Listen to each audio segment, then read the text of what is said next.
ऐसे ही मजेदार कहानी देखने के लिए सब्सक्राइब करें हमारे YouTube चैनल टुन्नी चिड़िया की कहानी को और देखते रहे। नीलमपुर गांव में घनघोर जंगल के बीचों बीच एक चिड़िया रहती थी।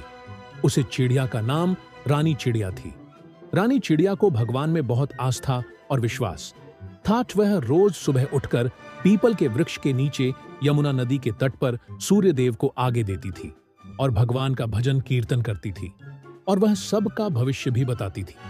किसी का भी वह भविष्य जानने के लिए एक बार गायब हो जाती थी और दोबारा प्रकट होकर उसका भविष्य बताती थी।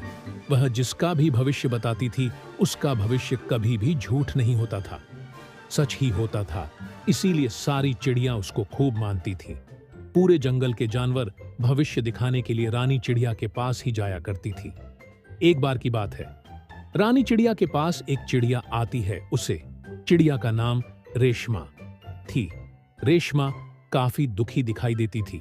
वह रानी चिड़िया के पास आकर बोलता है, हे रानी चिड़िया, क्या मेरे नसीब में बच्चे नहीं हैं? रानी चिड़िया बोलती है, रुको, मैं तुम्हारी भविष्य अभी देखता हूं। और इतना बोलकर वह गायब हो जाती है।